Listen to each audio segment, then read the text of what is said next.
আজ আমরা সবাই মিলে যাচ্ছি বকখালি। তো সেখানকার কিছু কিছু ক্লিপস আমি নিয়েছি, যেগুলো তোমাদের সাথে শেয়ার করব। তোমরা শেষ পর্যন্ত সঙ্গে থেকো।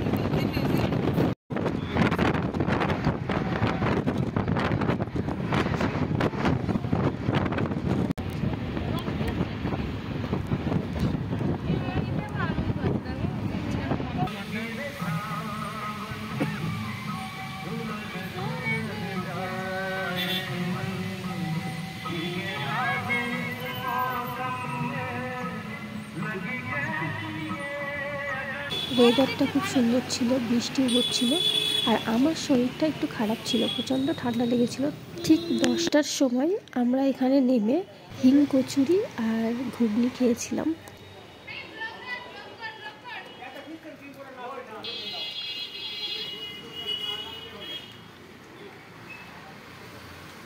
আমরা এখন ব্রেক নিয়েছি, 10টা খাওয়া খাচ্ছি।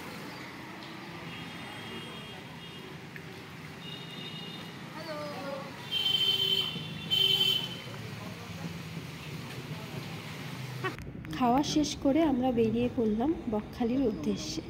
এর মাঝখানে আমরা আর ব্রেক নেব না, ডাইরেক্ট বকখালিতে গিয়েই নামবো। ভিডিওটা তোমরা শেষ পর্যন্ত দেখতে থাকো, আশা করছি তোমাদের ভালো লাগবে।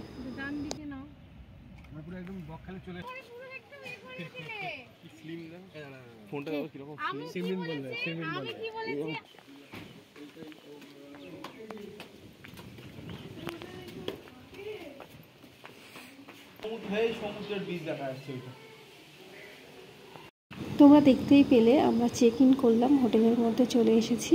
এবার আমরা যাব একটু বাইরে, আর এখানে আমরা খাবো। খাওয়া দাওয়া করে আমরা এবার যাবো একটু বিচে।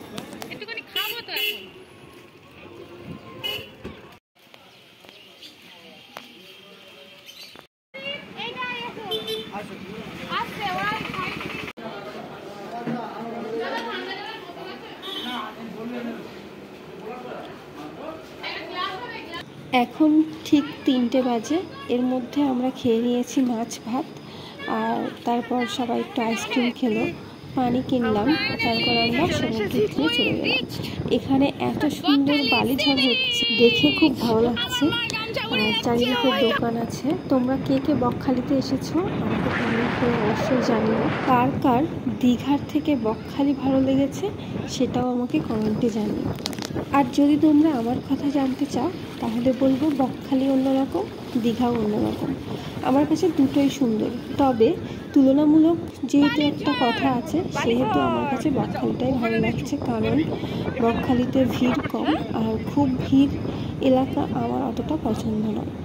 আমি একটু ফাঁকা ফাঁকা, একটু শান্তশিষ্ট পরিবেশ পছন্দ করি, যার জন্য বকখালিটা আমার খুব ভালো লাগছে। আর এত সুন্দর লাগছিল, আমার প্রচণ্ড শরীর খারাপ ছিল, কিন্তু তাও যেন মনে হচ্ছিল। তারপর আমরা এখানে একটা রিলস বানালাম, বেশ দুটো রিলস বানিয়েছি। যত অন্ধকার হয়ে আসছে তত আমাদেরকে বাঁশি দিয়ে ডেকে নিয়ে আসছে, যাতে কোনো অসুবিধা না হয়, সেই জন্য। তারপর আমরা এখানে ফ্রেশ হয়ে আবার রেডি হয়ে বার হয়ে পড়লাম।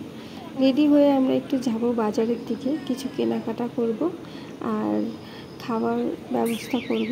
আমরা এখানে একটা গোটা মুরগি কিনে নেব, আর ভাত রান্না করতে দিয়ে দেব, মুরগিও রান্না করে দেবে। আমরা প্ল্যান করেছিলাম যে মুরগির মাংস আর ভাতটা যতক্ষণ রান্না হবে আমরা একটু ঘুরে নেব, আর রান্না হয়ে যাওয়ার পর ভাত আর মাংসটা রুমের মধ্যে নিয়ে এসে খাবো সবাই মিলে একসাথে। কিন্তু পরে ভাবলাম ব্যাপারটা একটু মেসি হয়ে যাবে, আর কে কাকে দেবে, অনেক টায়ার্ড হয়ে যাবে। জন্য প্ল্যানটা চেঞ্জ করে আমরা হোটেলে বসেই খেয়ে নিয়েছিলাম। সন্ধ্যাবেলা আমরা কিছু টুকিটাকি খাওয়া দাওয়া করলাম। খাওয়া দাওয়া করে আমরা সমুদ্রের ধারে এসে বসলাম। এখানে একটু গান শুনছিলাম, গানটা গাইছিল আমার হাজব্যান্ড।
বক্সটা ওইদিকে দাও, বক্সটা ওইদিকে দাও।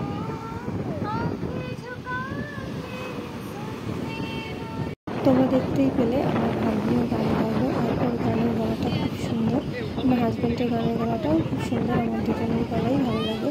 তারপর ওখান থেকে আমরা একটা আলাদা প্লেসে চলে গেলাম, এখানটায় এসে আমরা একটু বসলাম। তারপর আমরা এখান থেকে বার হয়ে কেনাকাটা করতে গেছিলাম। ঘরটা ভাঙতে দেয়নি।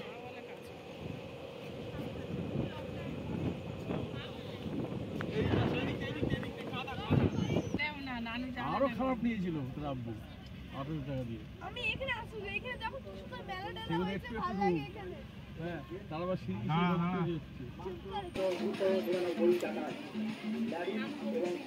কিছু টুকিটাকি জিনিস কিনে আমরা খেতে চলে আসলাম। আর এখানে রুটিও বানাতে দেওয়া হয়েছিল, যেটা আমার ভিডিওতে বলা হয়নি, ভাত আর মাংসের সাথেই। পরের দিনের ভিডিওগুলো খুব তাড়াতাড়ি আসবে। টাটা।